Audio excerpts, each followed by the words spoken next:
Welcome to Straight Talk and Retirement, your no-hype source for financial advice and making informed choices about your retirement planning.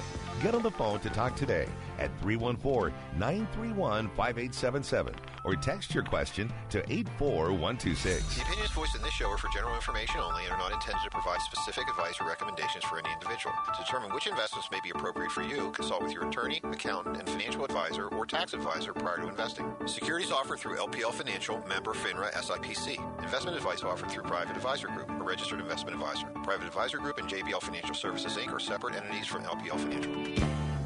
Now, here are your retirement coaches, Jeff and Aaron Lapidus.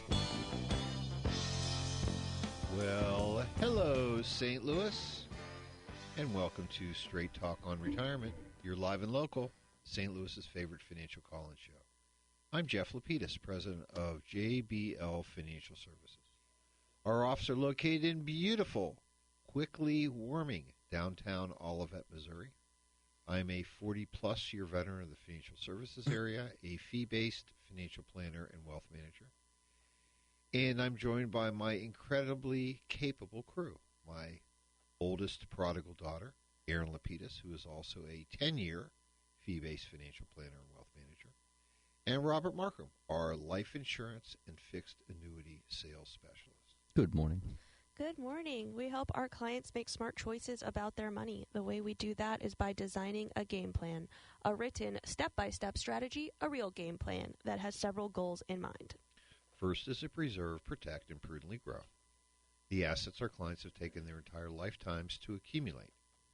Second is to deliver a reliable stream of income, one that they can count on, so they can do all the things they'd like to do during retirement.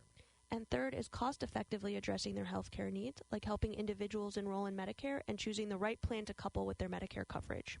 And then when they're done enjoying their assets during their lifetime, we show them how to pass them on to the people they love, whether it's their spouses or children, grandchildren, great-grandchildren, churches or charities, whoever it might be, with Uncle Sam or the tax courts taking a big bite out of their money. And as their wealth managers, Aaron and I watch their money every single day, make sure they're staying on track. And that's why they call us the retirement coaches. Well, gang, again, good morning. And welcome, obviously, to our listeners, welcome so much to the show. We appreciate you tuning in. As Aaron mentioned, our goal is to create a fun and hopefully financial, successful, and worry-free retirement. And all of our clients, as a reminder, folks like you, there are our listeners. They're 55 and older. They would like to retire, or they're already retired. And we are live and local. Our phone lines are open. We'd love to hear from you today. 314-931-5877 or 84126 from the text line. And just as a reminder, there are lots of ways that you can keep in touch with Aaron and I and our staff during the week. That's right. Log onto our website, jblfinancial.com. In the upper right-hand corner, you can click on the Contact Us section. You can send us an email, a request for a coaching session, financial or Medicare, or both. Or you can click on the lower left-hand side of the screen in the pop-up box that appears. It says, sign up for our monthly newsletter. We call it the Coach's Corner. And we keep the last 6 to 12 months archived on the website if you'd like to look back through the last few months. And given that we're entering a new month, we have a new June 2023 newsletter and some great articles in there that you'll definitely want to check out. First one being anxiety about your finances as you go through your working careers. A lot of Americans are facing different anxieties around their finances, and this article breaks down what some of those anxieties could be as you go through your working career. And our next article is why buy life insurance during unsettling economic times. Whether you're trying to create an estate, protect loved ones, help diversify a portfolio, or as we've seen, given the new rule changes around IRAs, if you're looking to mitigate some of the tax consequences that some of your family may face if they inherit one of your IRAs, this is a great cost-effective way to do it. And, you know, we've certainly touched on that from time to time on the show. Next article is the Secure 2.0 Act, and it outlined some of the early withdrawal exceptions, and some of the new ones, just to touch on them briefly, are disaster relief, terminal illness, emergency expenses, and hopefully this is one that no one will have to avail themselves of, domestic abuse. And then it goes into some of the exceptions already in place. So it's definitely a good article that you're going to want to check out.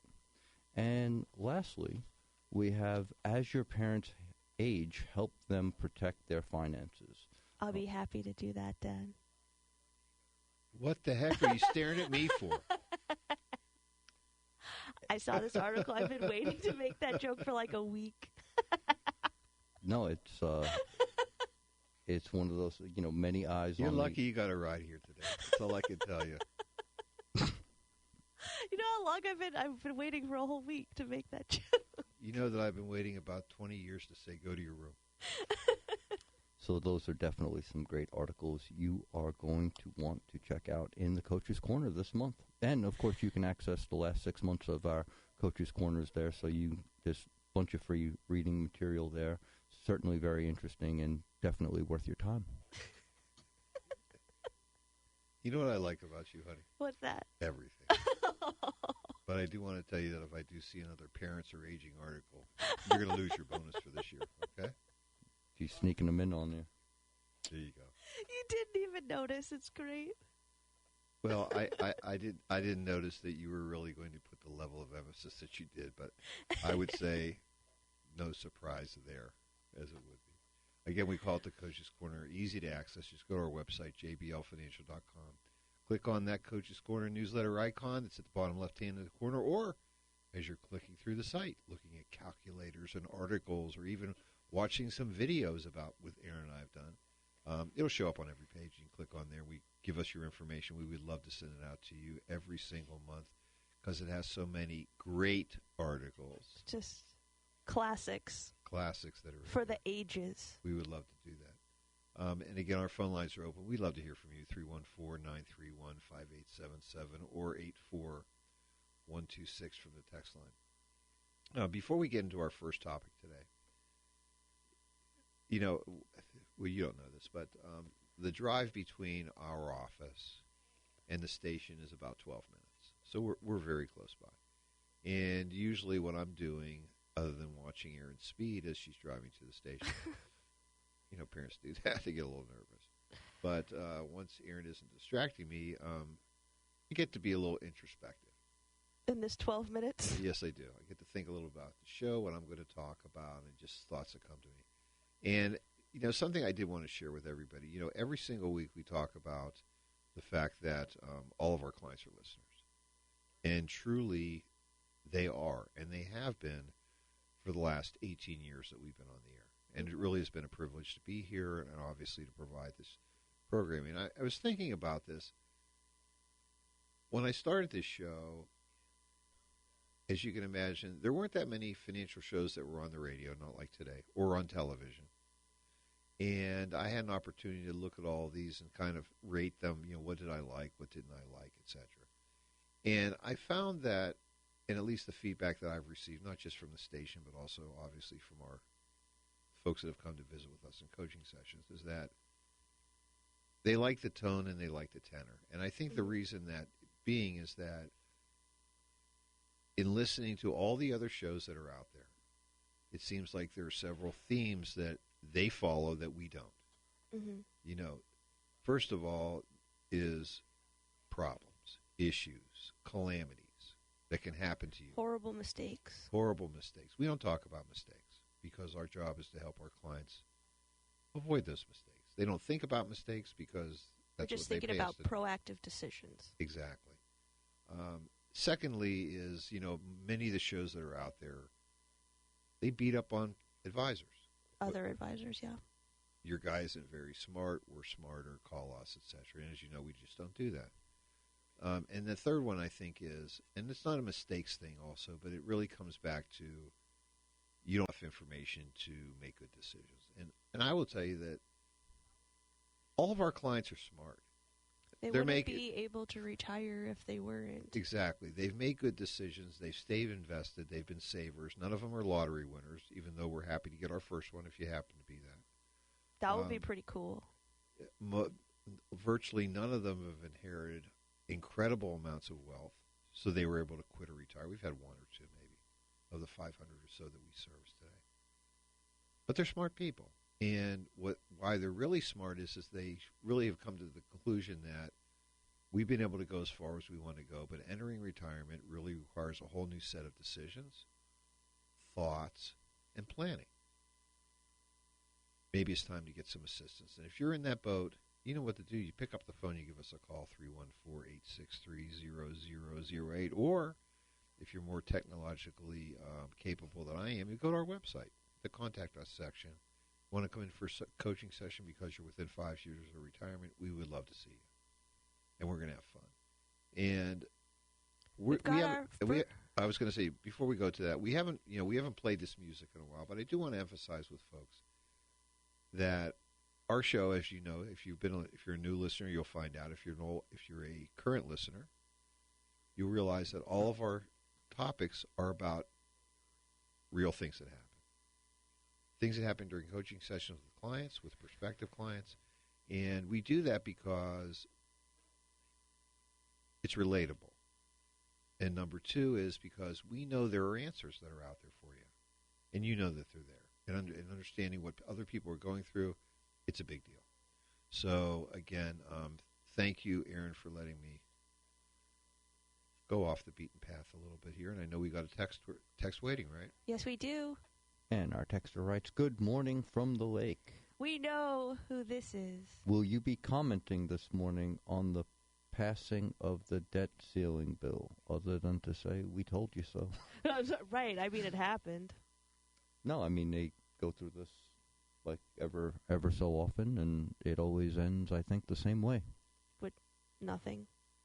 Well, I mean, the people that are voting on it are people that get elected by votes. If they wouldn't agree, they would all get fired. Literally. So agreeing is something that they were sent up there to do. Fixing issues is something they're supposed to do. I think we could certainly have a debate about how impactful were the compromises that they made, and are we really getting better as a country economically? And I would say that they didn't kick the can down the road, but they certainly took a couple of swipes at it because they really didn't do anything real significant at this point. But we're glad that that's over. Crisis averted if you thought it was a crisis. We didn't. Right. We knew it was going to happen. It's all good. What I thought was more interesting, though, were the numbers that came out yesterday in terms of the jobs report. Oh. Our economy, especially the non-farm payroll stuff, is going berserk. The service industry is picking up. Right. Manufacturing is picking up a little bit. The government, of course, is hiring people. So even though we're sensing that the economy may be slowing, is it really slowing? Don't know. Does that mean the Fed's going to put a hold on interest rate hikes? Intuitively, I don't think so. Because what's supposed to happen with these rate hikes is as the interest rates start to weigh on the economy, we know that it's killed the mortgage market. But other than that, companies should be downsizing, getting rid of folks, unemployment should be going up, etc. The economy should be contracting seriously, and it's not. Right. So guess what? That means that rates aren't high enough. That's right. And so they may continue to change. But the markets are obviously in a woohoo moment, which is great. Right? That's right. Will it last forever? No, because nothing ever does. And will there be buying opportunities again? The answer is, I think so, and they may be sooner than later. We hope so, because we love to buy. Absolutely.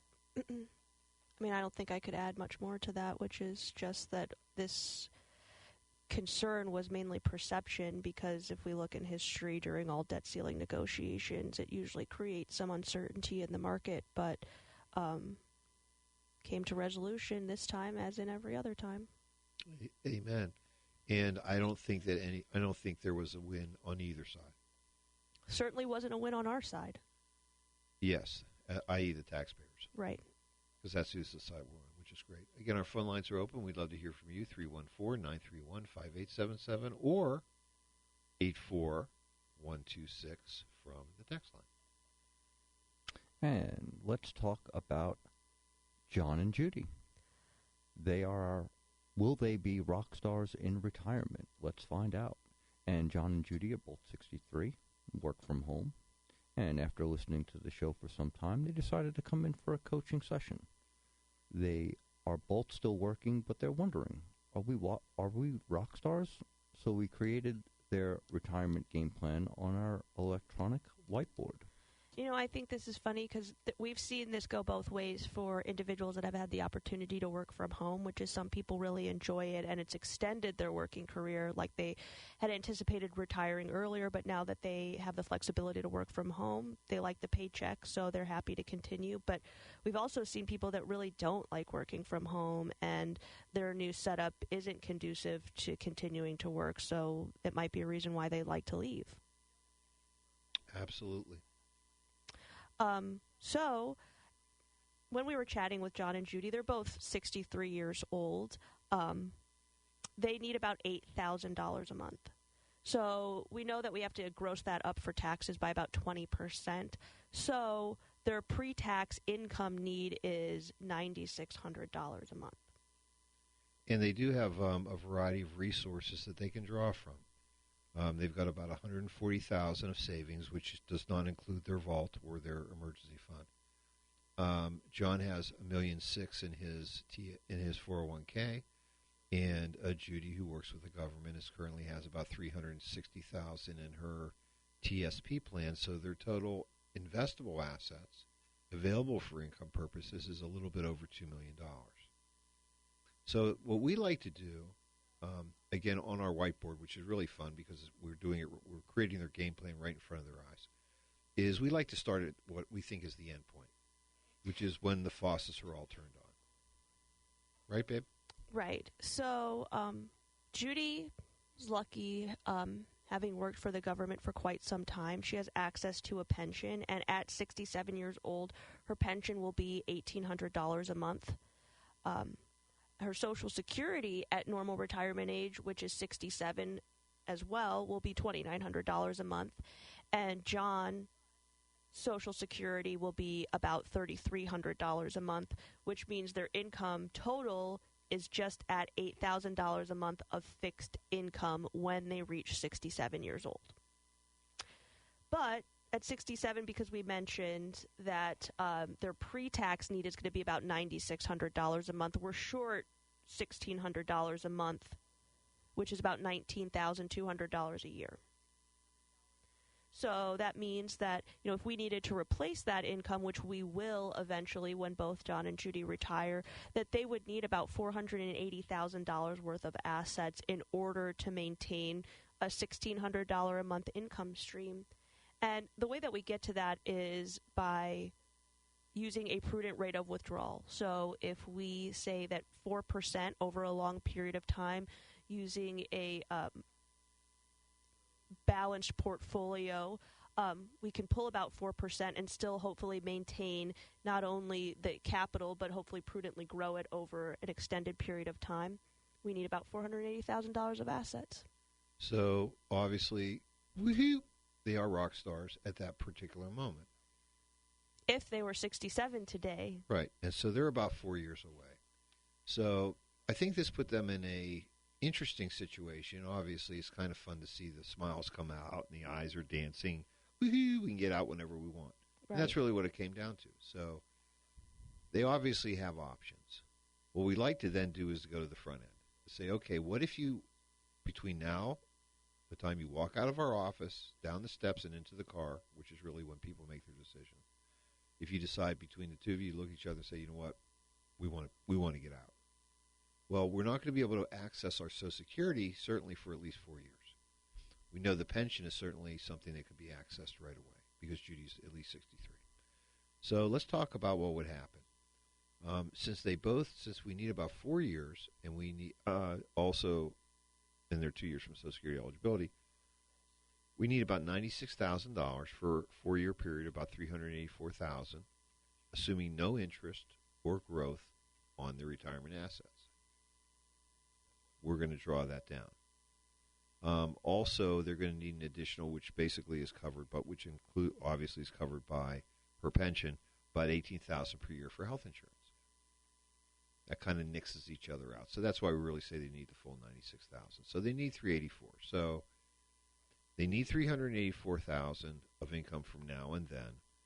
If we were then say, okay, let's add that to the $480,000 they need in terms of capital total, their total capital need would be somewhere in the area of about $665,000. That was a lot of I'm math. sorry. Let's I'm go sorry. back slower. I'm sorry. $875,000. Let's go back. So yeah. At the end, they need $480,000. Right. That's ongoing. So they need $480,000 for Right. life once they get to 67 years Right. old to maintain that $1,600 a month income need. But before we get there, we have to replace all of their income if both John and Judy are going to retire at the same time, which means that we need to replace $96,000 a year over a 4-year period, which brings us to $384,000. Right. So if you add those two numbers together, what happens is you're looking at $864,000. Which is incredible because they have $2.1 million. Woohoo! Right? So they're still rock stars. So they're pretty happy at this point. And like many folks that visit with us, based upon our discussions, their first question is, well, we like what we're seeing. How do we get started with you guys today? How can we start this relationship? How can we build it? Even if we don't retire today, we retire 4 years from now or sometime in between.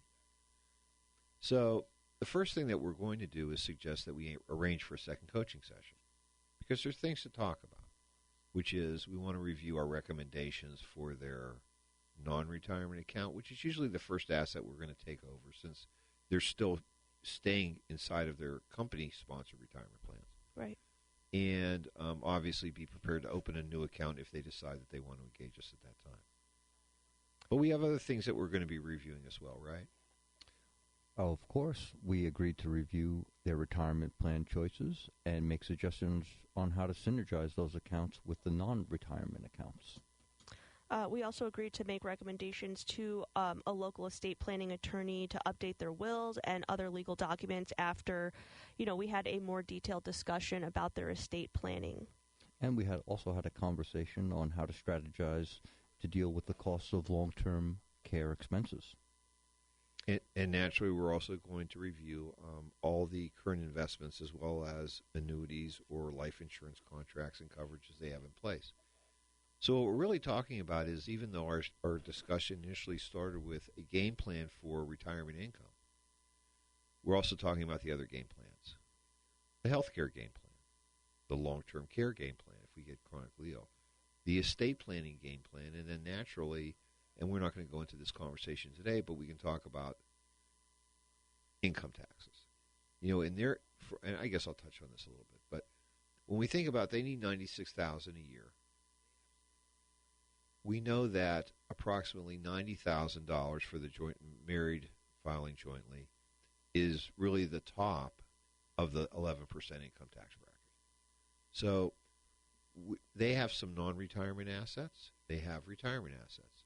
We could certainly draw off of both of those sources, which isn't a bad deal necessarily, to minimize income taxes as compared to draining out all of their non-retirement assets first, which they basically, which they've saved and therefore is really getting rid of all their after-tax capital. So I guess that's the other game plan, right? The income tax game plan, the estate tax game plan, the income tax game plan, etc. And that's a lot of fun. So, and it's not unusual that we're doing this with folks that we're visiting and those that decide that they would like to engage us. And so with John and Judy, I think what's fun here is that they had decided that we were going to begin a relationship today. As I like to say, we're putting in the bricks for the yellow brick road until the time we're synergizing their portfolio, begin to put in the blocks in place so that when they do decide to retire, make that jump, that it'll be a very smooth and easy transition. We'll already have thought about and have the decisions made in many areas. And then naturally, and the last one we didn't talk about in any detail was they still have years' worth of healthcare issues to deal with, healthcare insurance. They're probably going to take Cobra. They're also going to need to be making a transition eventually to Medicare, which Frank Ellis, our Medicare specialist, who will be here in the next hour, will help them do. So Absolutely. It's all good. Well, good. With that, I think we should take our first break of the hour. Sounds good, babe. Do us a favor. Don't touch that dial. We'll be right back. You're selling your home, and I want to buy it. This is Mike Robinson with Robank Properties, and I am ready to pay top dollar for your home. No contingencies, no inspections, no monkey business. I buy your home no matter the condition or location, and you walk away with cash. Call me, Mike Robinson, at 314-283-0867, 314-283-0867, or at robankproperties.com. That's ROBANG Properties.com. When you go antiquing at the Hill Antique Market, you help support more than 75 local vendors and artists. The offerings keep growing. Enjoy a delicious lunch at Oliva, Tuesday through Saturday, 11 to 2. Then unwind every Wednesday during Wind Down Wednesdays from 5 till close, where you can enjoy an amazing menu of small plates paired with your favorite beverages. And if you're looking for a spectacular venue for a reception or corporate party, consider hosting your next event at the beautiful and memorable La Verona. It's all at the Marketplace on the Hill at 4923 Daggett, online at cateringstlouis.com. The Missouri Laborers Union and their contractors invest in people, making them extraordinary. How? Through training, creating careers, providing good wages, having superior health insurance, and a strong retirement. These are just a few of the many ways they invest in their members. The Missouri Laborers Union and their contractors understand the importance of having a strong workforce, and it starts with investing in people. Go to buildunion.com for more information. It's time to make a summertime splash with Dogtown Pizza. Hi, Josh here, and what better way to feed that hungry pool party than with a couple of Dogtown pizzas? And with 11 different varieties, there's something for every swimmer this summer. Who wants hamburgers from the grill when you can have it on your pizza? And fresh from the garden, it's tomato, basil, garlic. Just remember to wait 45 minutes before diving back in. Make a splash this summer with Dogtown Pizza. Are you a former smoker? The lawyers at Team Malone are bringing cases against Big Tobacco to hold them accountable for their wrongdoings. If you or a loved one have recently been diagnosed with a smoking-related illness, such as bladder cancer, throat cancer, lung cancer, or COPD, please call 1-888-SMOKE-18 to learn more. That's 1-888-SMOKE-18. There's no cost to speak with us.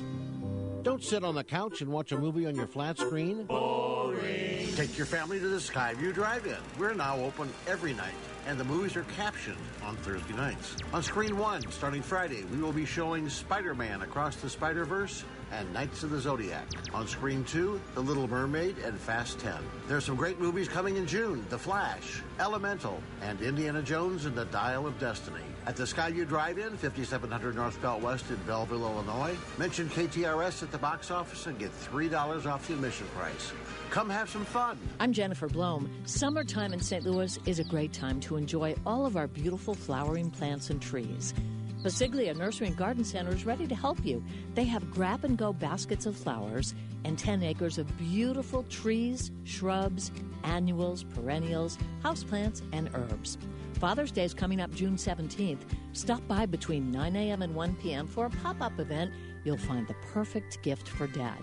Pasiglia is also offering garden talks the last Sunday of every month at 1 p.m. On June 25th, you can attend a lavender wreath-making workshop. Pasiglia has a landscape division, so you can create a botanical garden in your own backyard. Just bring in a photo. The staff at Pasiglia will educate you about what to plant where so it will thrive. Pasiglia Nursery and Garden Center, located at the corner of Clayton Road and Highway 109 in Wildwood. They're open 7 days a week, so stop by. Tell them the Big 550 sent you. Let's talk about smart choices for your money. It's Straight Talk and Retirement on the Big 550 KTRS. Here are your retirement coaches, Jeff and Aaron Lapidus. Welcome back. It's 9:34 here on the Big 550 KTRS, Talk Radio St. Louis. And our phone lines are open. We'd love to hear from you, 314-931-5877 or 84126. I think folks are... enjoying the beautiful warm weather. Probably sleeping in from all the sun they got. Yesterday? And the day before that, and before. It's been a nice week. Right. It's Memorial Day. Yeah. Is that what you think? I think. Or they're doing their own numbers furiously, figuring out we love if this is the last summer they have to work. Amen. Our phone lines are open. Again, we'd love to hear from you, 314-931-5877 or 84126 from the text line. And while we're waiting, I know that Rob would like to talk about Paul, who came to visit with he and Aaron last week. Yes, me and Aaron, or Aaron and I, were very, very lucky to have a coaching session with Paul, who just turned 65, and he's actively working at a major defense contractor and plans to work until his normal retirement age at 66 and a half. He came to us after visiting with another advisor who recommended that he do a $500,000 partial in-service distribution to a self-directed IRA.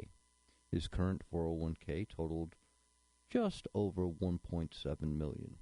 At the time, he received the investment recommendation to purchase an annuity inside of the new IRA. He wanted a second opinion before completing the transfer. Very, very smart on his part. You know, I think we'll sidestep the conversation about the annuity recommendation at this point, but what we really want to discuss is the in-service distribution recommendation. And first, we should probably talk about what is an in-service distribution. An in-service distribution is a tax-free transfer to a self-directed IRA. So it's like a rollover, except for you are still working. So if you're someone that's interested in potentially doing this, you can continue to participate in your current plan. So in Paul's example, he has $1.7 million inside of his 401k right now. If he executes the in-service distribution, moves $500,000 into a self-directed IRA, he'll have $1.2 million left in his 401k, but he will still be able to continue to make those contributions that he has been making through payroll deduction and still continue to receive whatever company match he was receiving previously to that.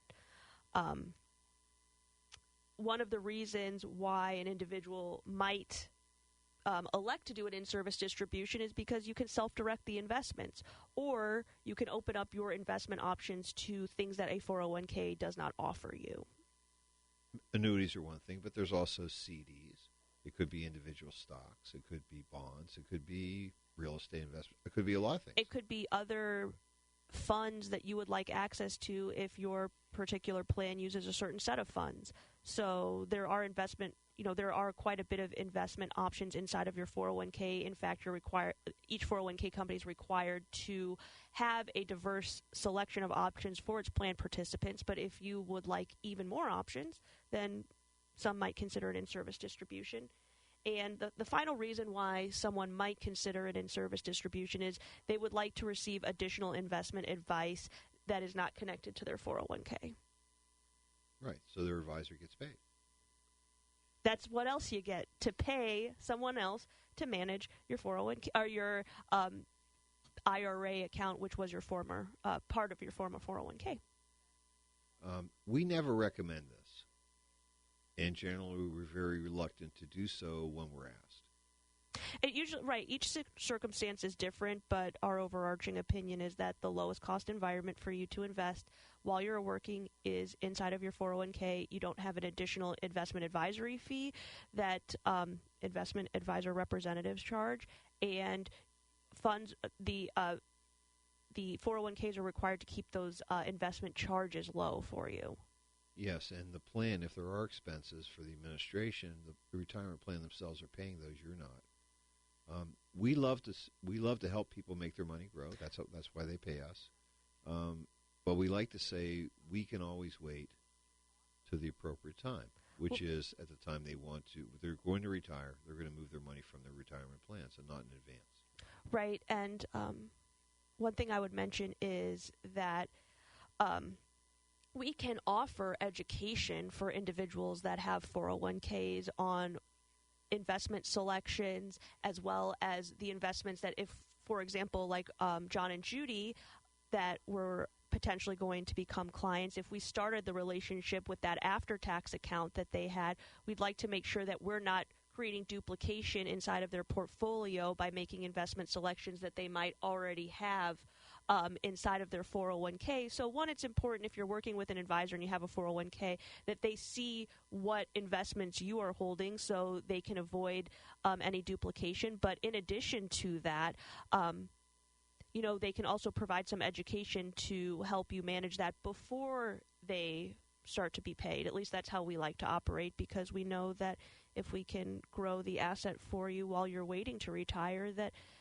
it'll be more comfort for you in retirement and easier to create that income stream for us.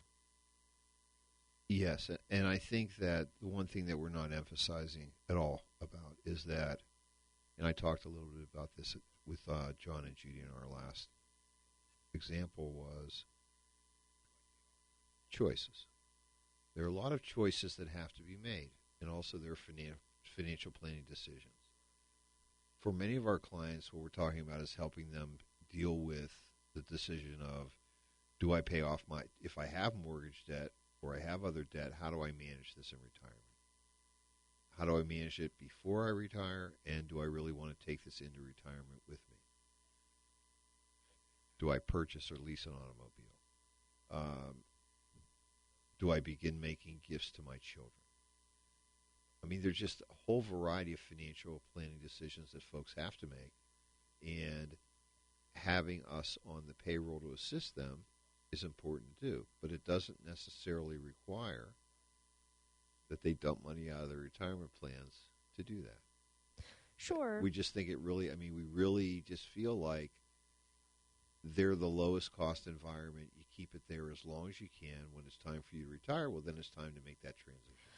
Right. I think that that's the really key piece, is that the inflection point is retirement, because 401k plans and other employer-based retirement plans are accumulation vehicles. They really aren't designed to be distribution vehicles on a regular basis. You can only access them in most cases through payroll deduction. Your employer is adding matching contributions, hopefully, if you're lucky enough to be able to have that benefit through your employer.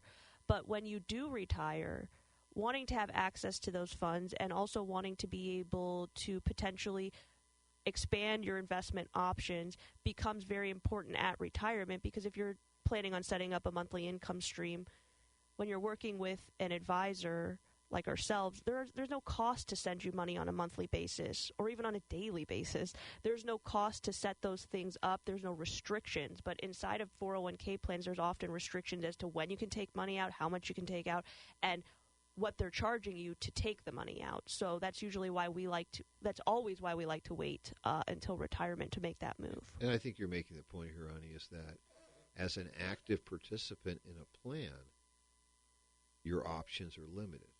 You can't withdraw money unless you're doing an in-service distribution, you're old enough, or you're making a loan. Period. Right. I mean, that's it. Once you retire, once you've terminated your service, you're no longer a participant. Well, you're basically an IRA waiting to happen, because your 401k is really not set up to, and they don't want to begin to make monthly distributions. That's not how they're set up to do it either. And when you take distributions from your 401k, most of the time they're required to withhold 20%. Maybe that's not what you need withheld, or maybe you need more than that withheld, so you have more flexibility and control after you've left the plan. But the key is that you're no longer a participant. Yeah, I mean, I guess at least for us, I think we've come to the conclusion that if the process is really about you, charging you the least amount that we can is also a part of the process, and that makes sense to do. So sure. That's great. We have an excellent planning question on deck from a texter, and I think that we should take our second break of the hour, and when we get back, we can tackle that. Don't touch that dial. We'll be right back. Worried about your budget for your new kitchen or bathroom? Call me, Anne-Marie Boges, the new co-host of the Inside Out Show on the Big 550 and owner and designer of Anne-Marie Design Studio. Visit our website, annemariestudio.com, where you can use our budget calculator tool to see a preliminary breakdown for your project. See how we can transform your old drab kitchen or bath into the envy of your neighborhood at Anne-Marie Design Studio in Wildwood. Visit our website, AnneMarieStudio.com. Backing up is Nuthbar. He's at the track. He jumps, and he caught it! Kick off your summer at the ballpark with the Cardinals and Reds the weekend of June 9th through the 11th. On Friday night, 25,000 fans aged 16 and older will take home a Cardinals hat courtesy of Shane Company. This white hat features a gold front metal STL logo and metallic Cardinals script on the side. Add this exclusive hat to your collection on Friday, June the 9th. Tickets at Cardinals.com. This is Lars Nootbaar. Summer in St. Louis means baseball. Strike three! Adam Wainwright strikes out the side in the sixth. The Cardinals are headed to London June 24th and 25th to kick off the MLB London Series on Sunday, June 11th, when the Cardinals host the Reds. 25,000 fans ages 16 and older will take home an Adam Wainwright London Series bobblehead. This one-of-a-kind bobble displays Wainwright outfitted in a traditional London Guard uniform. That's Sunday, June 11th. Great seats remain. This is Adam Wainwright. Get your tickets now at Cardinals.com. Hello, this is Chad Clayman at ClaymanGroup.com, KLAMEN Group.com, where we buy houses direct. If you're thinking about selling, but you're not sure where you're going to go after you sign a contract with a buyer, if you sell to us, we can provide a flexible closing date for you. And once we've written a contract, we can actually adjust the closing date if you need to move it up or you need to move it back at any time. Find us at ClaymanGroup.com and simplify your sale by closing on your timeline. KLAMEN Group.com. Before you put your home on the market, before you have to pay money fixing it up to sell it, before you have to pay real estate commissions, call me. I'm Mike Robinson with Robank Properties, and I will buy your home. Any property, any condition, anywhere, and always as is. Call me, Mike Robinson with Robank Properties at 314-283-0867. That's 314-283-0867. You have nothing to lose when you call Robank Properties at 314-283-0867. Okay, let's talk about St. Louis weather for a minute. Had some freezing weather, had some high winds, had some incredible heat, and you know what? Last week was rough too. Well, just imagine what all of this is doing to the outside of your home. Whether it's the roofing or some siding blew off. Lucky for you, I know who can fix it. It's Allen Roofing. They've been doing folks' homework for quite some time, and they can do yours too. Look, it's one of your biggest investments you're ever going to make. Take care of it and do it with someone trusted by thousands and thousands of your friends and neighbors. It's Allen Roofing, siding, tuck pointing. It's too much to put in one name. Let's just call it Allen Roofing. Find them online, aroofing.net. We searched the globe for the world's best furniture, and what I've found is some of the best quality is made right here in the USA. With superior construction, durable fabrics, and custom comfort options, Miller Furniture is proud to bring the largest selection of American-made furniture to the St. Louis area. Whether it's Smith Brothers in Bern, Indiana, or Oakwood Industries in Memphis, Missouri, our suppliers are family-owned and operated too. You'll see a variety of styles in stock and custom order options at any of our 3 locations, including our newest showroom in Ellisville on Manchester Road. Let's talk about smart choices for your money.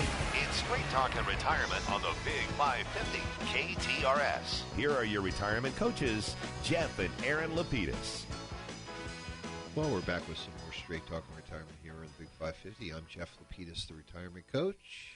I'm Aaron Lapidus, the retirement coach. And I'm Robert Markham, your life insurance and fixed annuity specialist. And we are willing, waiting, and wanting to answer your questions at 314-931-5877 or 84126 from the starting to heat up a little. KTRS text line. And we've got a longie. Yeah, this is a good one. And our texter writes, "Good morning. Me and my wife have a unique situation. Our 2 children are in their 20s. We want to give them $500,000 apiece in a trust, possibly irrevocable. This money may be in cash or equities. We want them to have access to these funds throughout their lifetime, but we don't know how much to give them. Should it be an every year payment or a lump sum? What age do we start to give it to them? 30, 35, 50? Our biggest concern is we don't want to ruin our children so they become trust fund babies and don't want to work or grow as people. Also, by having some of the money in equities, this trust will have a chance to grow throughout many years. Love the show." Wow, that's a mouthful, and those are very reasonable concerns. Now, Dad, if you were to give me $500,000, I promise you would not ruin me as a person. I will still come do the show. Okay, I was going to give you more, but that's cool. I'll take more. That won't ruin me any either. It's negotiable. So I think that our texter, or I should say texters, it may be husband and wife texter, you never know. They need to do a little more thinking. You know, when do they want this money to, when do they want these trusts to be created for their children? Do they want them now? Do they want an income flow to happen immediately from these trusts? When do they want their children to have access to the corpus of these trusts? Which is the principal. Right, if ever. We have these conversations all the time with clients, and the only right answers are the answers that are theirs. Right. It isn't what their parents might think, their friends might think, or frankly, our own personal opinions on things. But I would suggest this in general.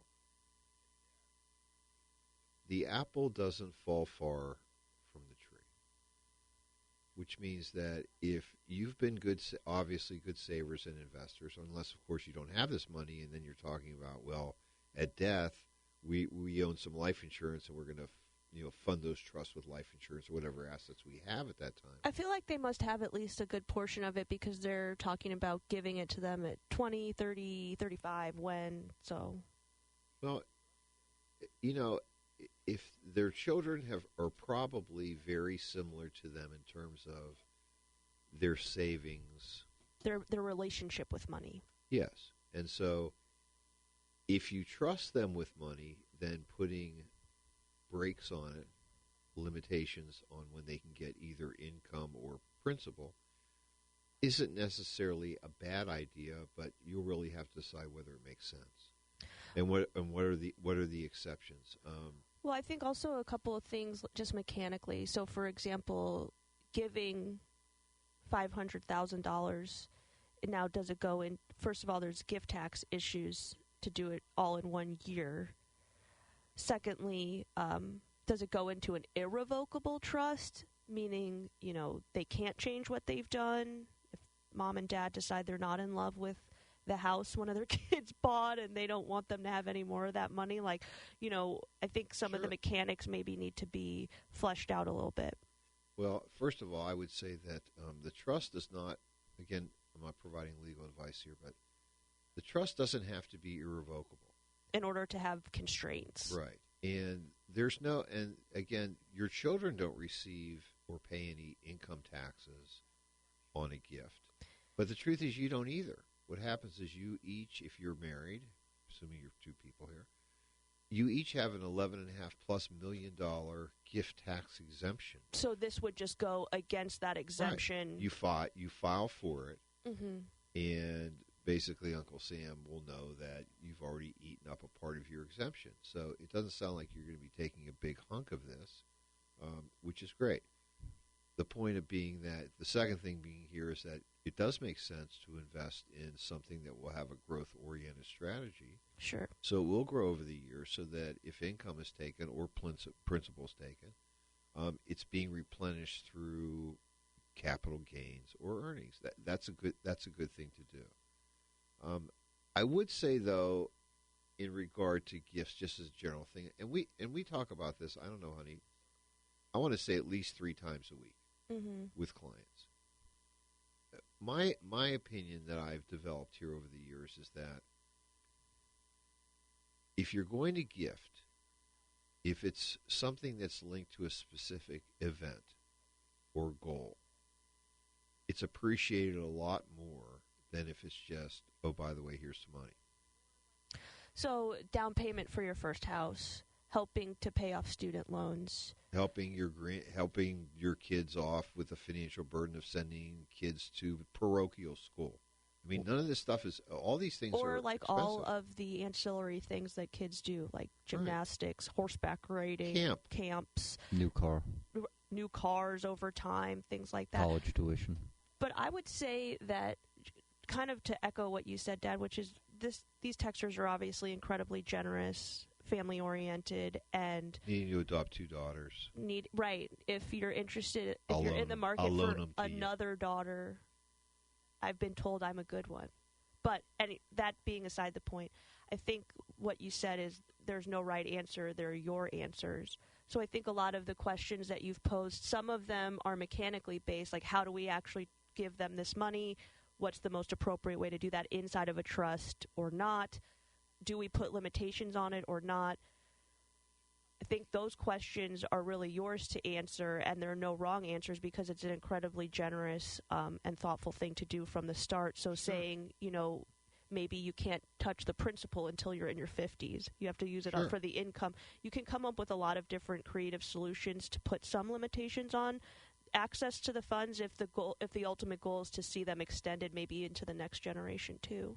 Yeah, I mean, and there are things that are called grantor trusts, which means that you gift this money into a trust for, let's say, a period of 10 years. You don't have to pay income tax on it. That's kind of nice. And then what's cool is that at the end of 10 years, it comes back. So I would again suggest that if we're talking about wealth transfer, that's one thing. If we're talking about enabling, we'll call it life enabling, that's something else. So the nice part here is that you can do what you want to do, but I think the hardest part is really trying to come up with some basic parameters of what is it that you want to do so that your attorney knows what to write, knows what to draft. And then obviously your advisor is then hopefully creating a game plan for these investments that follow those short-term, intermediate, long-term objectives. So it's not that hard to do. But again, when we talk about what's the value of an advisor, or people do that, we love to have these conversations with clients so that they've had them before they see their lawyer, so that they can then really get into the weeds. Which is, what's the correct type of trust if that's needed? What are we drafting here is the real question versus absolutely, and then they can a brainstorming session. Right, and your lawyer can say, "Did you consider this?" And you'll go, "Yes, we did, and we came to this conclusion." And he or she'll say, "Okay, did you consider that?" So being able to go to that next level versus being on the, I will call it the Dick, Jane, and Sally level, which is, you're just kind of walking in.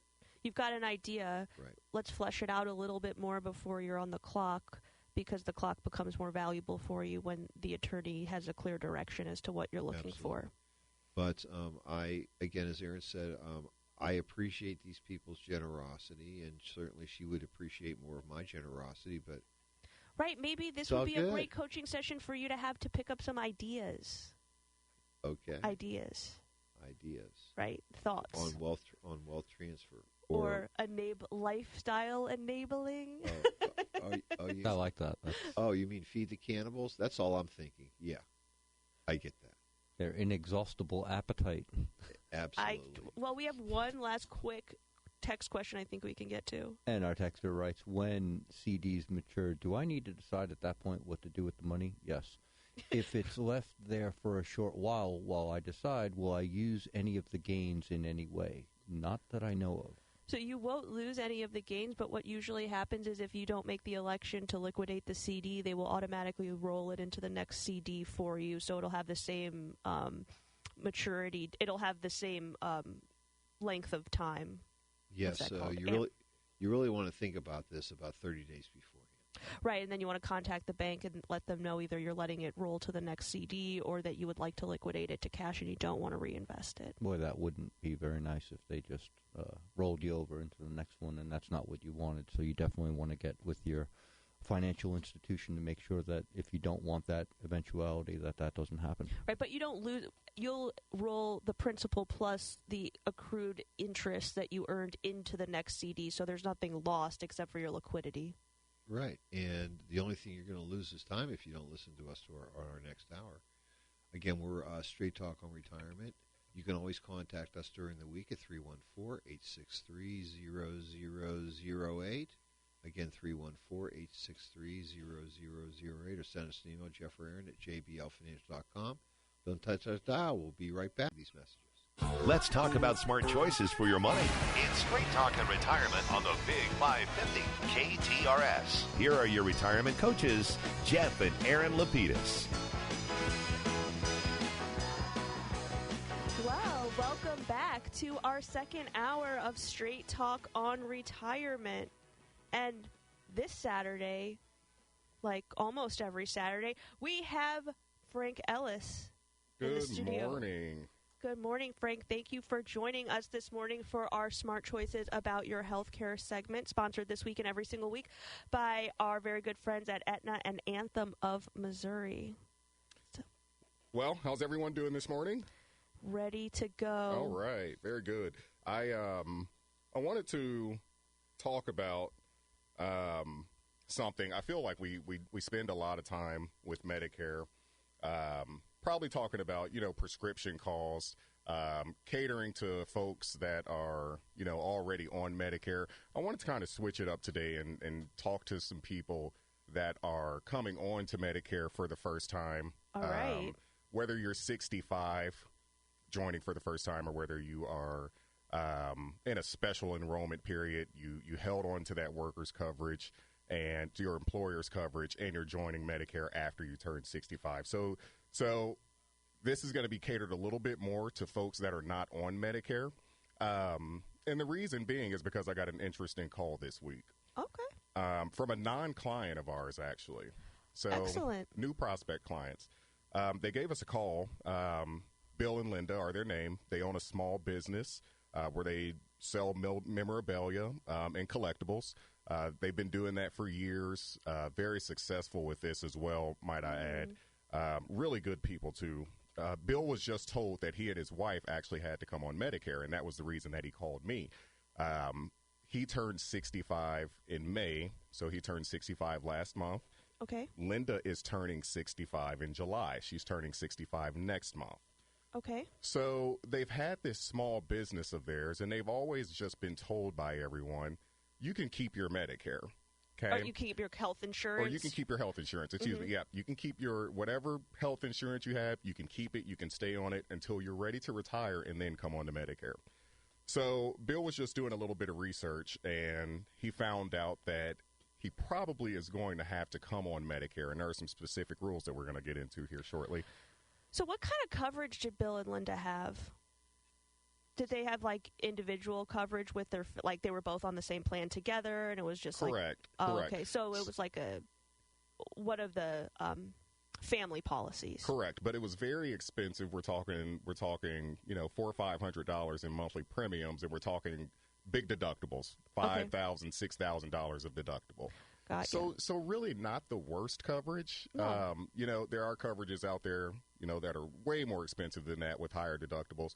So really they're kind of like in the middle of the lane with their coverage. Understood. Okay. So there's an important piece here. First of all, if you happen to be the owner of a small family business, and maybe the small family business is a husband and wife, most likely you are on a family plan. You don't have employer-based coverage, because if you are the only two employees, you can't have group health insurance, unfortunately. So when we're talking about staying on employer-based coverage, there are specific requirements, types of there's a specific type of coverage that is employer-based. It's group health insurance. Just because you are the employer of your small business and you have health insurance, that doesn't qualify you as an employer-based plan. So that's unfortunately the issue that Bill and Linda ran into. And that's absolutely the most important part and the important piece of Bill and Linda's situation. Just like you said, they've got a small business. They don't have a large group health plan. So what happens, and before we get into these details, let me just finish with this. Sure. So I mentioned that Bill turned 65 or turned 65 in May. Linda's turning 65 in July. And one of their concerns was they just felt completely overwhelmed because they didn't know they necessarily had to come on Medicare right away. Got you. Okay, and the reason that they have to come on right away is exactly what you mentioned. They don't have a large group health plan. Right. So Bill being overwhelmed, him and I, we talked, and what I did for Bill, since they have to come on to Medicare next month, we're looking at July 1st for both of them. Both of them are in their initial enrollment period, so they turn 65 and they still get this free ride in.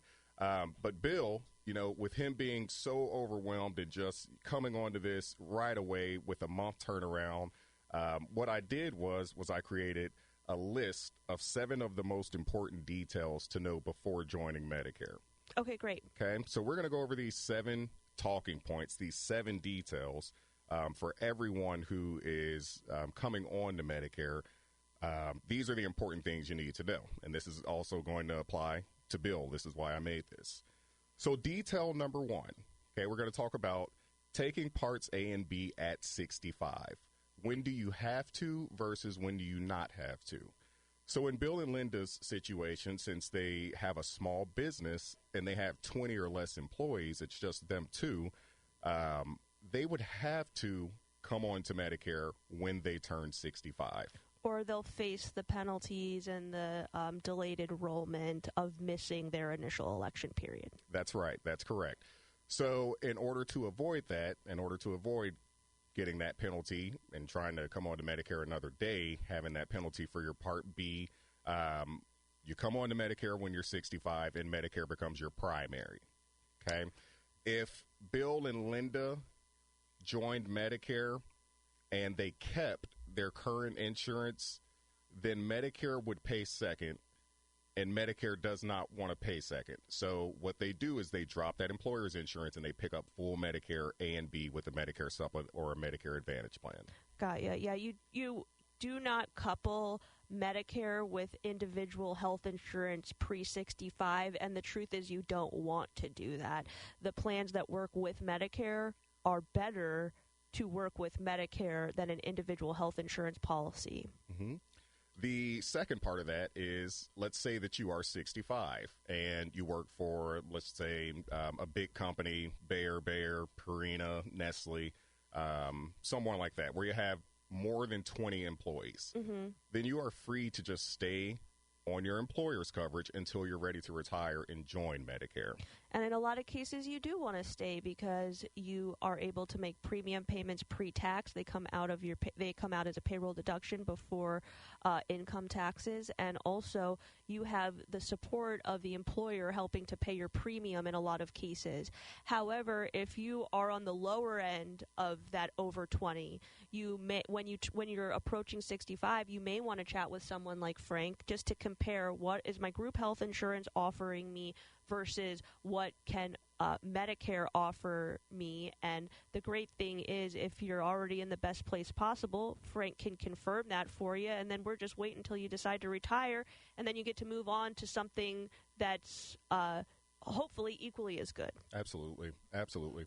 So detail number 1, taking parts A and B, 20 or less employees, and you're 65, you need to come on to Medicare. 20 or more employees, you're free to stay with what you have. Perfect. Detail number 2, qualifying for Medicare. How did you just wake up one day and you just automatically qualified for Medicare, or It's an entitlement, I've heard. That's right. They love that word, entitlement. So, in order to qualify for Medicare, you would have had to work here in the U.S. 40 quarters, or that's the equivalent of 10 years worth of work. Okay? So, there are times when people don't have 40 quarters.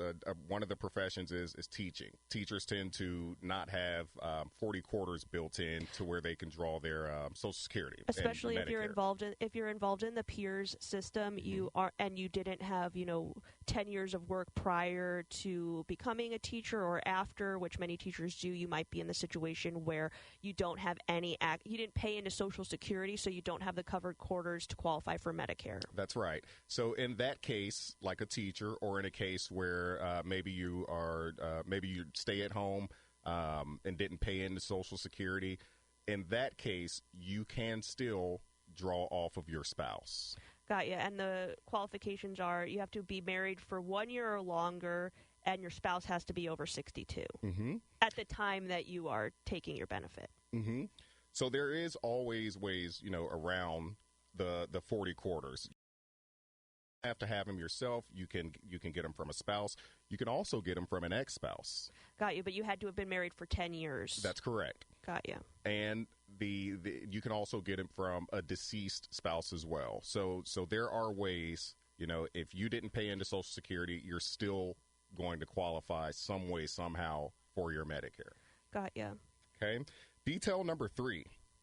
Okay. The real cost of Medicare Part B. This is a great little tidbit because most people don't know the real. A lot of people think it's free, which, I mean, it was never free since you were paying taxes on it your entire life before you even got there to get it. And unfortunately, it's still not free. That's right. So with Medicare Part B, when you come on to Medicare Part B, most folks that come on to Medicare Part B are going to have a Medicare Part B premium. There are, and this is where, you hear all these commercials and you see all these advertisements on free this or free that, and I get a lot of calls, especially during the open enrollment period. Money back for your Part B. That's right, exactly. And I get so many calls during open enrollment period time. How do I qualify for that money back Part B? Well, there's only one true zip code because they are zip code related. There's only one true zip code in the United States, and it's in Florida where folks actually qualify for free Medicare Part B. I thought it was going to be like Washington, D.C., the White House's zip code or something. Yeah. Like that. That's funny. So the real cost of Part B, they do a 2-year look back. The standards is going to be $164.90 for 2023 right now. Per person. Per person. That is your standard. That is, if you are single, you've made $97,000 or less in the year of 2021. Right. And if you are married and filing jointly, you've made $194,000 or less for 2021. Right, and it's also important to know that it's the 2-year look back starts the year that you apply for your Medicare benefit, and it continues forward. So that means if you apply this year's premium is based on 2021, but next year's premium is going to be based on 2022's income. So you're not locked into this first year's 2-year look back. Every year it's going to look back for you. So what we tend to find is that in the first few years of retirement, we may have to work with you on your income, maybe submitting an appeal that you retired to show a drop in income. But as you're retired for several years, eventually that evens out for you. Yes, and I've helped several people with the appeal process. It's something that I'm finding I'm doing a little bit more frequently.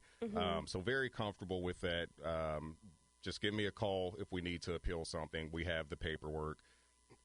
We'll have you give me the paperwork, and I submit all of that stuff off for you. So we're really like a one-stop shop. All of the documents you've heard us talk about, all of the exceptions, all of the applications, we provide. Frank provides those to you if they're applicable to you and when you need them, so you don't have to go hunting around for them. So the real cost of Medicare Part B, it's going to just going to depend on your 2-year look back, and if we need to appeal, give me a call and we will do so. But the standard for this year, $164.90, that the government will take directly out of your Social Security account if you're drawing those Social Security benefits, or if you are not drawing those Social Security benefits and you're going to hold off for a while, then they will bill you quarterly on a quarterly basis for that Medicare Part B premium. Got ya. Okay. Detail number 4. All right. Almost lost track. Detail number 4. Medigap open enrollment period. Okay. So we hear a lot about Medicare Advantage open enrollment period. There are still a lot of folks out there that are on these Medigap supplements. So those are the lettered policies, F, L, and That's right. G. So this would be considered an original Medicare plan. You got your Part A covering your hospital that you've paid your Medicare taxes your whole life for. That's not costing you anything. You got your Part B covering your doctors and medical, standard $164.90 a month. And then you get what's called a Medicare supplement. The reason you get a Medicare supplement is because A and B is only covering you at 80%, and you need something there to protect you for that 20% that Medicare doesn't cover. Right. So you get a Medicare supplement or a Medigap. There's 11 different plans listed A through L. But these Medigap plans are designed to come in and pick up what Medicare doesn't cover, and there is an open enrollment period for the Medigap plans as well. So the Medigap plan open enrollment period is going to be a 6-month window from the date that your Part B started. So let's just take Bill and Linda, for example. Okay, we know that they need Medicare to start right away, July 1st. Okay, if they decide to go with a supplement, which we did talk about for them, but that's a story for another day. If they do decide to go with a supplement, okay, then they're going to get 6 months from the date of their Part B, 7/1/2023, to get a guaranteed issue or automatic approval for any supplement that they want. So that means you do not have to go through medical underwriting in order to qualify for the policy. You simply have to agree to pay and continue to pay your monthly premium. Yep, that's it. Very good. What about the Medicare Advantage plans? That actually is a great segue. That brings me into detail number 5, the Medicare Advantage plans. Okay, this is something that before you come on to Medicare, you're going to want to maybe, do a little research or, just give me a call and I will absolutely give you all the full details of these plans. That's right, 314-863-0008. Frank not only can go through all the details of every Medicare Advantage plan, which would bore you all to death, he could just go through the details of the plans that fit your doctors and prescriptions, which is really all you want to hear anyway. That's right. So the Medicare Advantage plans, okay, we know that these are opposite of traditional plans, okay? These are more HMO, PPO, network-based plans. They're going to feel a lot more like what you currently have. That's right. It's going to feel more like your employer's coverage, which is probably a PPO. Although I have ran into some employer's coverage that was HMO, and I was actually pretty surprised. Well, just as in Medicare, when the insurance companies created HMOs to contain costs, employers, in order to contain premium costs, have started to move towards HMOs too, because group health insurance premiums have been so astronomically expensive. So that's another reason why, if you're on if you're in a smaller group and you want to look at your options when you get to 65, you may want to give Frank a call just to confirm if you can get not a better deal, but if you could pay less and hopefully get better benefits. Absolutely. So a couple of things to go with Medicare Advantage, and this is why I brought this to Bill and Linda's attention. They wanted all the details, so I gave them all the details. So Medicare Advantage, we know that you're not paying anything monthly for. Okay, we know you're still paying for your Part B with Medicare. There's no way around that, no matter what plan you choose. Unless you live in that zip code in Florida, you're going to be paying that $164.90. Okay.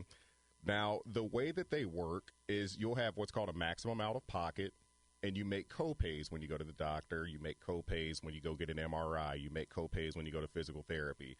You'll make a copay when you're inpatient hospital. Okay, so anytime you make that copay, it's getting counted towards that maximum out-of-pocket number.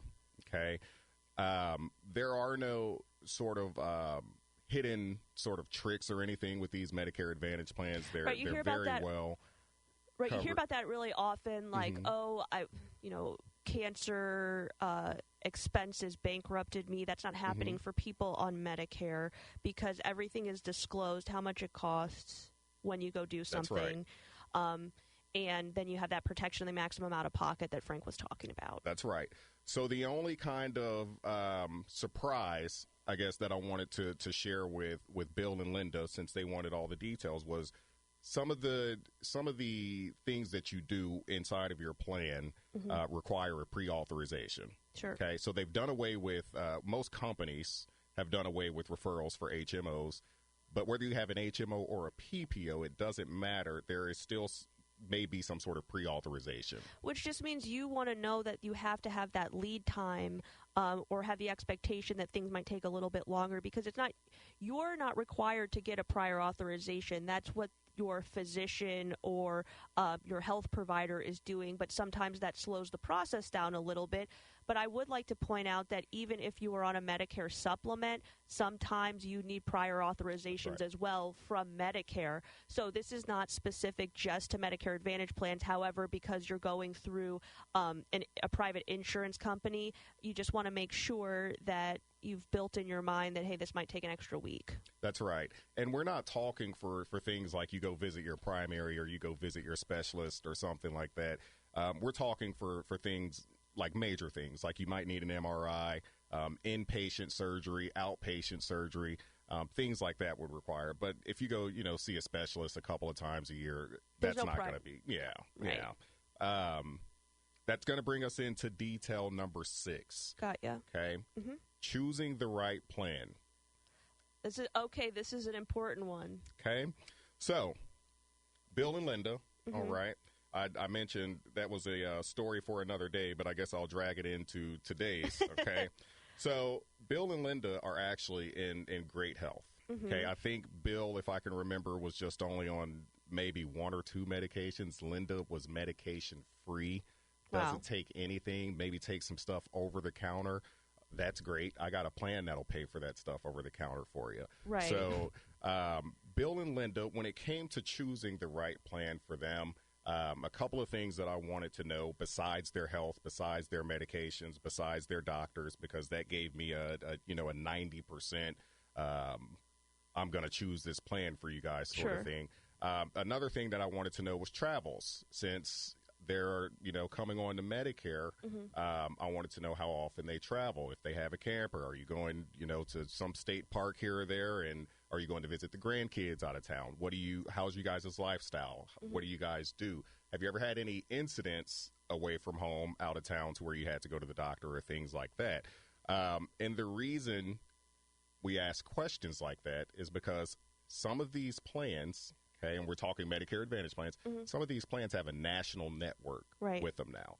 So I want my clients to be able to go freely domestically here in the country, wherever they want, and know that they are covered because they have a national plan and not just a St. Louis in the greater area sort of plan. And the cool thing about the Medicare Advantage plans is if your lifestyle changes, you can change your plan. So, for example, Bill and Linda, they have a very successful memorabilia business. I bet they probably don't travel all that much right now.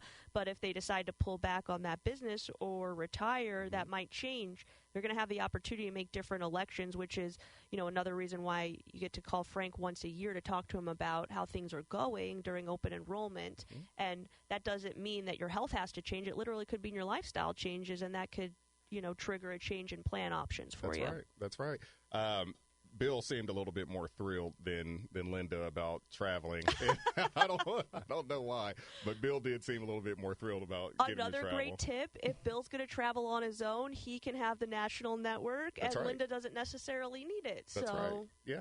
You don't have to have the same plan, and in most cases, it kind of works out where you don't have the same plan because the medications are going to be different, and that's going to change the entire formulary of the plan that's going to suit you best. Sure. Detail number 7, switching plans in the annual enrollment period time. Okay, so we all know annual enrollment period, October through December. That's coming up on us pretty fast here. Right. I'm so surprised it's already June, but that is coming up on us pretty fast. And during that time, the annual enrollment period time, you are free to change your plan as many times as you want before December 7th. The last one stands. The last one stands on December 7th, and then your new plan will start for the next year, January 1st. Everything will start over. You'll start back at 0 on your max out-of-pocket. You'll start back at 0 on your dental, your vision, your over-the-counter. Everything starts over for you. But during that time, you can go from the Advantage HMO to the Advantage PPO.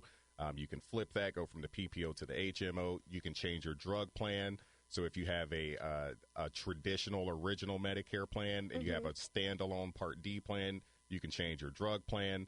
So you are free during the annual enrollment period time. That is the prime time. And the reason you would do so is, maybe you got some new medications. Maybe you got off some medications. Right. Maybe you got new doctors. Maybe you are moving for the next year. So there's all sorts of reason to, and Medicare does suggest that you do the review every year anyway, because things change, like the drug tiers. Sure. We saw 500 tiers change with Aetna last year. So things change, and that's why you're going to want to call someone like me. That's right. 314-863-0008, or you can always send him an email, Franklin, Frank-L-I-N, at jblfinancial.com, or you can always go to jblfinancial.com and click on the Contact Us section. If you ask a question about Medicare, you get an answer right from Frank. We do have a few really excellent Medicare questions to get to.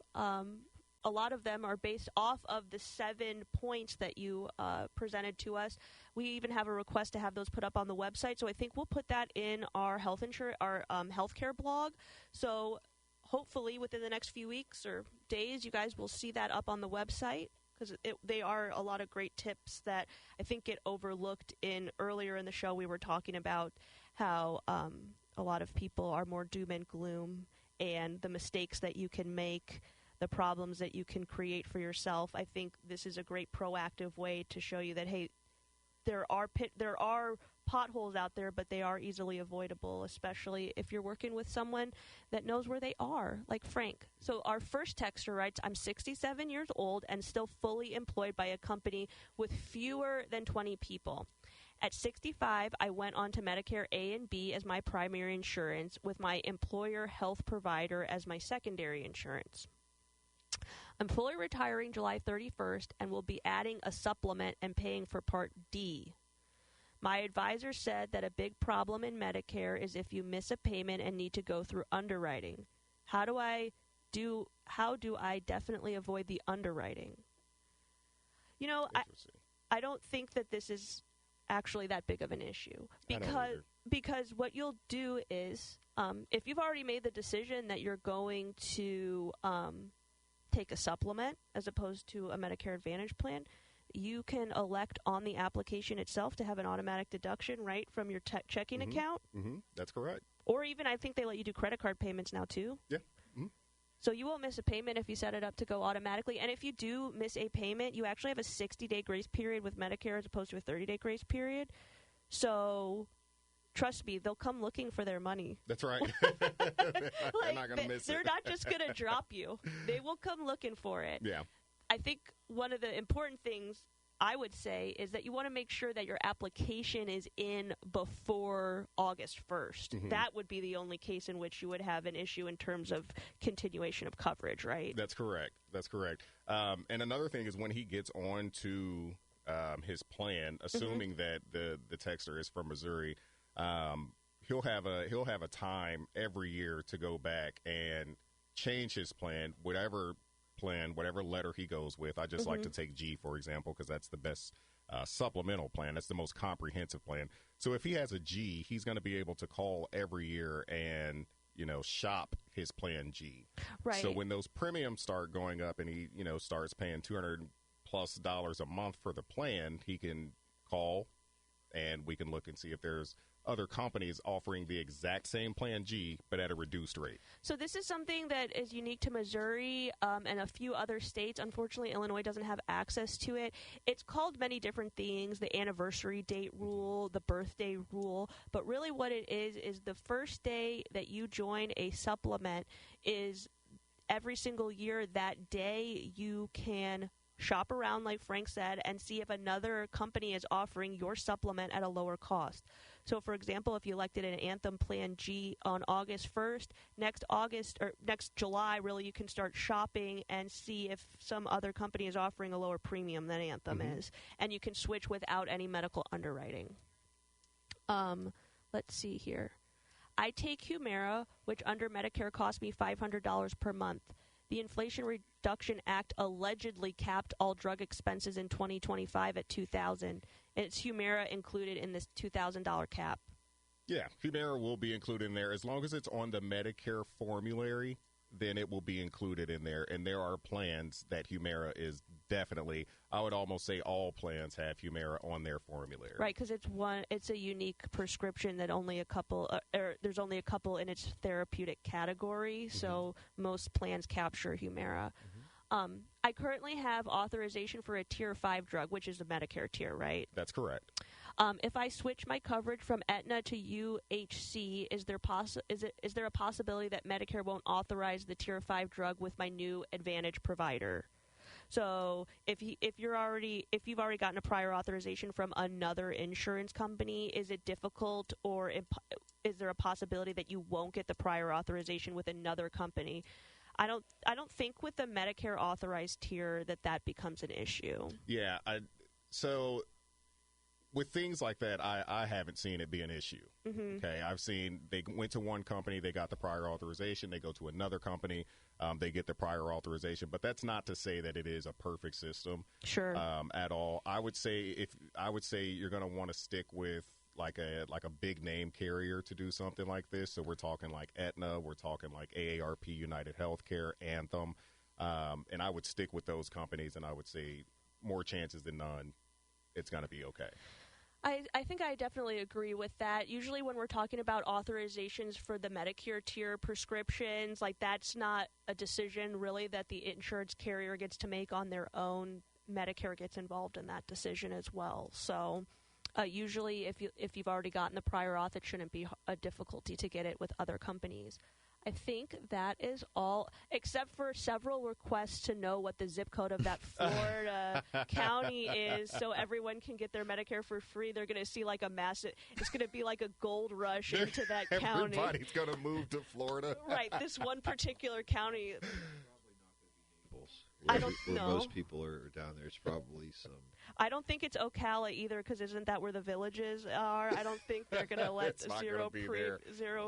I was going to say one good decision when you're thinking about Medicare is to give Frank a call. That's right. 314-863-0008 and join the thousands of folks that we have helped get the right Medicare plan and keep it going. That's right. And you know what? I think we got to take our first break of the hour. And when we're back, we'll be here to answer some more Social Security questions or text questions or Medicare questions. If you have any follow-ups, we'll always pass them along to Frank when we get back. So don't touch that dial.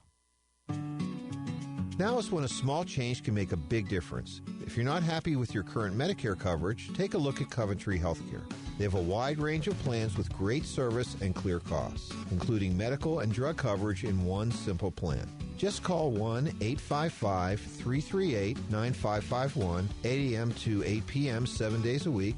That's 1-855-338-9551. Now's the time to call Coventry Healthcare. Here's James Anderson, president of Approved Home Improvements. If you've been on a waiting list for projects or nobody showed up, you should call Approved for your chimney and tuck pointing needs. All our estimates are done within 1 week.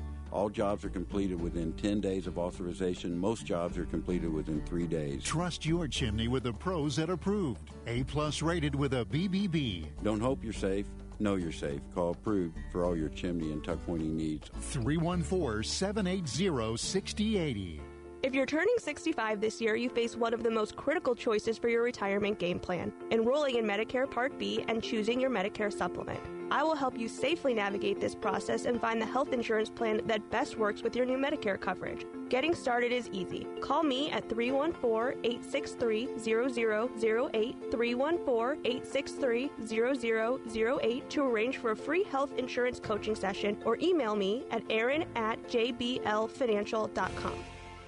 Let's talk about smart choices for your money. It's Straight Talk and Retirement on the Big 550 KTRS. Here are your retirement coaches, Jeff and Aaron Lapidus. Well, we're flying through hour number 2. It's 10:38 here on the Big 550 KTRS, Talk Radio St. Louis. We just finished our smart choices about your health care segment. Big segment. It was a great segment, and we still have a couple of follow-up questions if you want me to jump in on them for a second. Why don't we do that? First question is, what is the process of estimating my modified adjusted gross income, and is it worth the hassle? Is that $90,000 earned income, or would it include other gains? So I would say that it is worth the hassle, just so you have a good idea of what you'll be paying your Medicare premium, at least for the first year.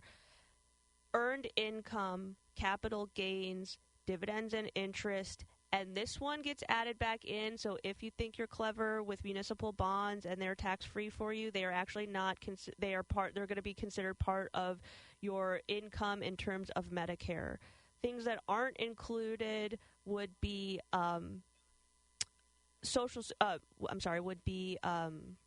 gains from casino winnings, so gambling winnings. That's not considered a gain. How about retirement plan, Roth retirement plan distributions? Roth distributions are not included in that. But traditional ones are.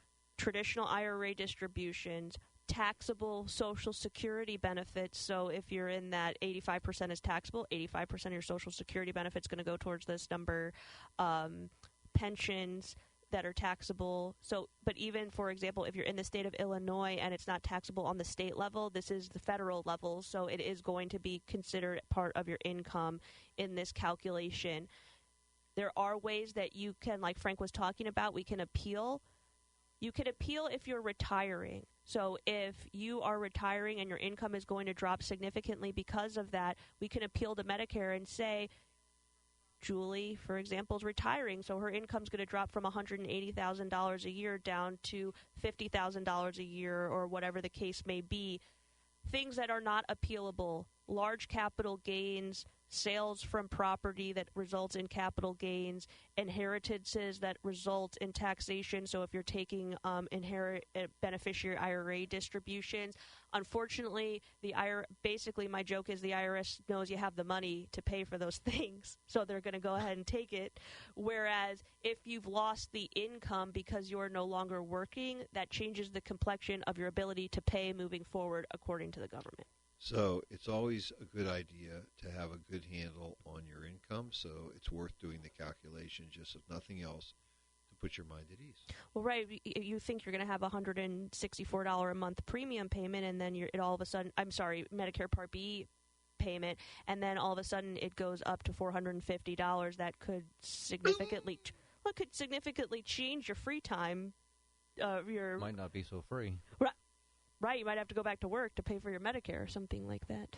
Oh my goodness! All right, and we've got one more. We've got a Social Security question. I like how they labeled it too. This is like a pro texter, I feel like. I'm 62 and work part-time. My husband is 60. Can I start taking my Social Security now and still be eligible for a higher spousal benefit when my husband retires?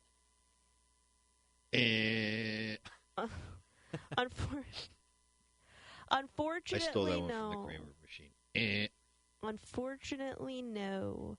When you elect your own benefit, you're locked in to your benefit. That was always the case, even before they got rid of being able to switch over your benefits. There is no more deeming. It's all. There is no. What is it called? File and suspend. File and suspend. Right, maybe what was it? Has it been 5 years now? 5 years? Yes. They discontinued the ability for individuals to file for, but this one's in the reverse, which is Texter would like to elect her own Social Security benefit and then flip over to the spousal benefit later, which unfortunately, when you elect your own benefit, you are never able to switch over to another benefit unless you are electing the survivor benefit, which means, you got to push them out of the car or something. Right. Right. And the other thing under the new law also is you can't switch to the spousal benefit until that spouse is actually collecting their benefit.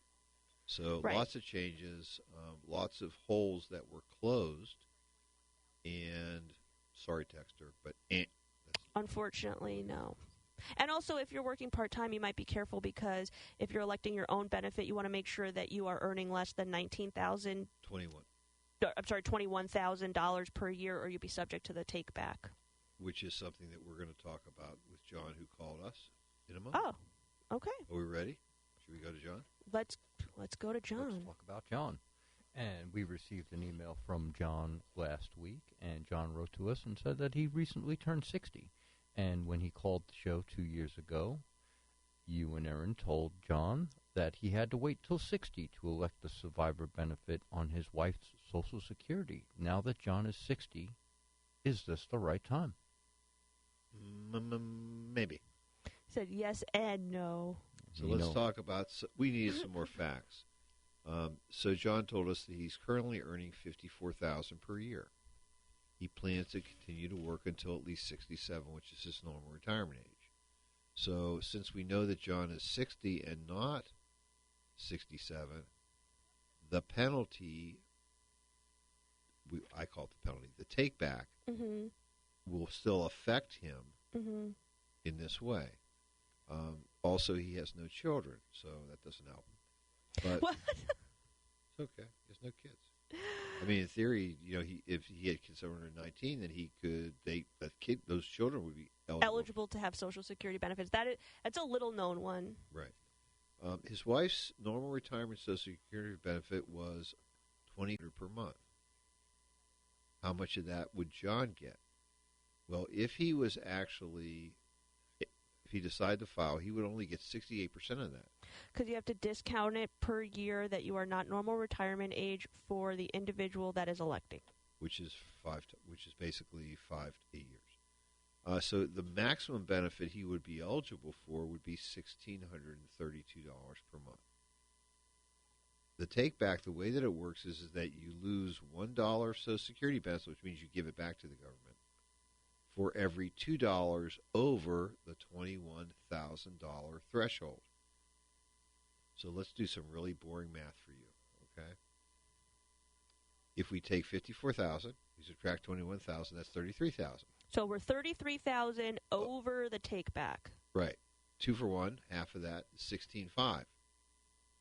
Uh-oh. So he's going to lose $32 a month.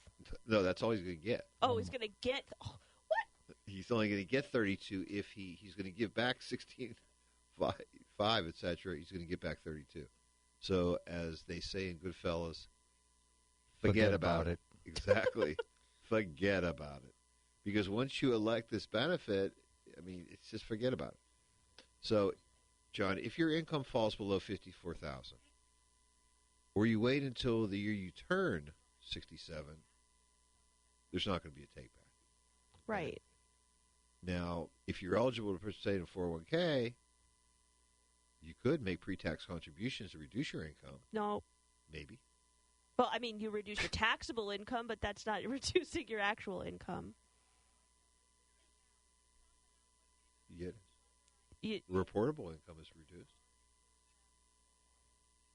Wages are how they calculate their. This was a clever plan. You seem like one of our. You're like the listeners now, coming up with these really clever ideas that the government already closed that loophole on. Even if you're contributing to a retirement plan at work, they're still counting your gross pay. Oh my God! You're making me read this article about old people. Okay, it's earned because it's earned income. You earned it still. It's not about your Social Security take-back is not based on taxable income. It's based on earned income. Okay. So you still earned it. You just put it into your retirement plan, you see. You know what? I'm really glad you have a ride I'm home today soon to be one of the 80. I'm soon to be one of the 80,000 IRS agents that they're right. So, his question again was, could he switch over later to his Social Security benefit, even if he decided to elect a survivor benefit? And the answer is yes. Yes, that you can do. Right, because the survivor benefit is not the benefit on a living person. Right, and the other nice thing is, just depending upon when John's income drops low enough in order to elect the survivor benefit, his benefit is going to continue to grow 8% year over year until he reaches 70. So we have in the past had many clients that have elected the survivor benefit, allowed their benefit to continue to grow, and then flipped over to their own benefit, which is now maximized to the highest point. Yes. Yes. And I would also tell you that, unfortunately, most of generally the situations we see are the ones that are similar to Frank. In that what happens is he's still working, and he's earning more than the threshold, and the 2 for 1 kills him, and so therefore he really can't take the survivor benefit because it doesn't really work for him. Or the other cool thing that I did see happen once is we were able to reduce someone's hours at work, so they were able to go part-time and earn the $21,000, so not go over the limitation, and then take Social Security to help replace the income from the full-time work. Because it was more. Right, because he stayed underneath the threshold of the $21,000. And the good part about that was it then permitted even though the Social Security benefits were lower, for a shorter time period, they may not have messed up what his real benefit would have been, and so therefore it was a cool thing to do. Right, it was just income replacement until we get to 70. So, again, good luck with that. Yes, and I think we got to take our last break of the hour. Let's do that. Don't touch that dial. We'll be right back. If you're turning 65 this year, you face one of the most critical choices for your retirement game plan: enrolling in Medicare Part B and choosing your Medicare supplement. I will help you safely navigate this process and find the health insurance plan that best works with your new Medicare coverage. Getting started is easy. Call me at 314-863-0008, 314-863-0008 to arrange for a free health insurance coaching session, or email me at aaron@jblfinancial.com. Sports fans, Hayden's Irish Pub is your centrally located downtown sports destination before and after each game. Located in the heart of downtown, Hayden's is just blocks away from Busch Stadium, Enterprise Center, City Park, and the Dome. And Hayden's offers game night drink specials you won't want to miss. Enjoy the 20-foot wall of widescreen TVs with 8 screens displaying all the sports packages. And now Monday nights are hopping with more live and local music. Find them at facebook.com/Hayden's Irish Pub for updates and information. Now is when Coventry turns confusion into clarity. Coventry Healthcare has got a simple approach to care. By listening to their members, Coventry can make plans that work harder for you and your budget. The result? They offer great service and clear costs. If you're looking for a plan that's more about you, give them a call at 1-855-338-9551, 8 a.m. to 8 p.m. That's 1-855-338-9551. Now is the time to call Coventry Healthcare. Let's talk about smart choices for your money. It's Straight Talk and Retirement on the Big 550 KTRS. Here are your retirement coaches, Jeff and Aaron Lapidus. We're flying through hour number 2.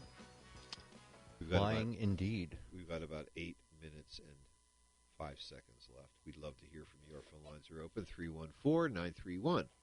314-931-5877 or 84126 from the Aaron-controlled Rob-sponsored. Rob-sponsored? Excellent. You know, I just wanted to say that yesterday I had this great chat with some of our clients, and they mentioned that they wait to take their Saturday morning walk so they can hear the show. And I was just thinking to myself, you know, like when I'm, you know, doing my workout, if I would want to listen to this, and I don't know if it would motivate me. So I'm. Well, actually, it might motivate you. How's that? Well, then you could critique the show. Right. I mean, but it's not like you're this big movie star where you don't want to Certainly. watch your own, you know, you want to listen to stuff. Well, I feel like since I'm not an actual movie star, like I cringe listening to myself. Happy just being a local celebrity. Right. Of We sorts. just chalk it up to, you know. All I can tell you is I hear you giggle on the radio. I remember when your sister was at Mizzou because she was the first chair in the Missouri All-State Band for, I guess it was the tenor sax. Right. Driving back Mm-hmm. with Grandma, who doesn't let there be a moment of silence in the car, Sure. I turned on the radio. Yeah. It happened to be a rerun of the show. And so I What a delight. got an opportunity to listen to my voice. All right, because I was far too young at this point. Yes. So Far I got to too listen young. to myself for basically an hour or so. Your first time hearing yourself in Yes. that kind of situation, Yes. what was that Mhm. like? Were you like a little cringy? Be like, oh God, is this what it sounds like? No, I thought to myself, This is great. not too bad. No, I thought, sounds good. Sounds good. No, I mean, in life, we tend to be our own worst critics. So, Right, I you know, think- when you have that kind of, you know, visceral feedback, like I'm literally in the car listening to myself on the radio, like Trapped with right. an in-law. You know what I mean? Now I have to. Well, you know, it was not a hard comparison between my voice and my mother-in-law, so that was easy. Oh, I was easy. you're going to have to go home to Mom, Let's make this a little bit louder. right? Your mom's Trouble. outside. She's skimming the pool, getting ready for this She'd afternoon. drown you in it when you get home talking like that. Well, that's great. Let's go to our mailbag, Yeah, shall we, Rob? please. Absolutely. And our first texter writes, will withdrawals from my individual retirement account affect my Social Security benefit? I think he's worried that maybe his payment might be too much. Government's like, nope, you don't need any more. We're going to keep this. Oh, certainly not. So withdrawals from retirement accounts If you have access to a pension, so other forms of fixed income, do not count against the take-back in terms of your Social Security benefit. It's only earned income and wages that's going to count against that. Well, the other side to that, I don't think we talked about the age, but you were right for somebody that is... Oh, right, if you're under your normal retirement age. But if you're over, it's possible that a distribution could, if it takes you over that 194 level, that you could end up paying more for your Medicare Part B, which is something that... Yes. And that would reduce your Social Security benefit because it comes right out of it, but... And we're really not talking about normal distributions, but we do have situations where folks will come back and go, you know what, I want to pay off the house. I owe a bunch of money, or I'd like to pay for the car in cash, or I want to take care of paying for the kitchen remodel in cash. So taking a large distribution, that's something that we're very mindful of, and we have to look at that. We like to have conversations about that because the difference between December 31st and January 1st is one day to us, but it's 2 different tax years. So we really could send exactly what you want within just a couple of days, but we want to make sure that we're spreading it out over multiple tax years if you happen to be in a situation where you're close to one of these thresholds. Good question. Putting the plan in planning. And our next mailbag question, can I withdraw my Social Security retirement claim and reapply later to increase my benefit amount? I like the way this person thinks. Well, yes and no. Uh-oh, hold your wallet. Yes, you can if it's within the first year. No, you can't. If of your election. Right, the first year of your election, and you cannot once it exceeds the first year of your election.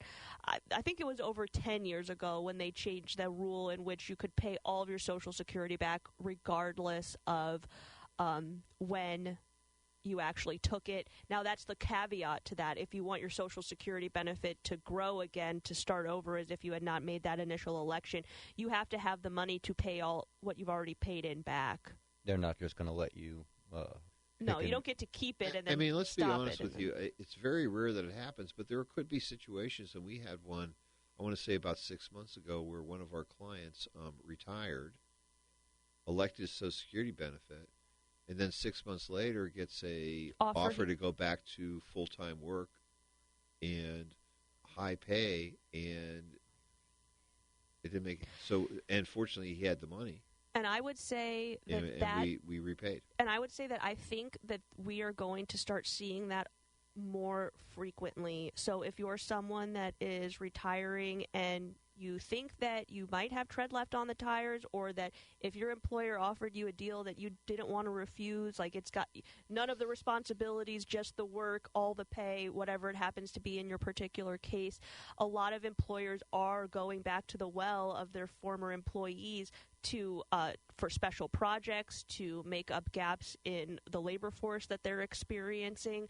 So I'm seeing that happen a lot more frequently, and maybe that's a reason why you need to meet with a financial professional to see, can I delay my Social Security benefit? Because as opposed to going through the hassle of electing the benefit, waiting for it to come, and then having to repay it, find the cash in order to do that, maybe just delaying it a few months to settle into your retirement, is that something that your portfolio can withstand? I think that's a really good conversation to have, especially if you're someone that might consider going back to work.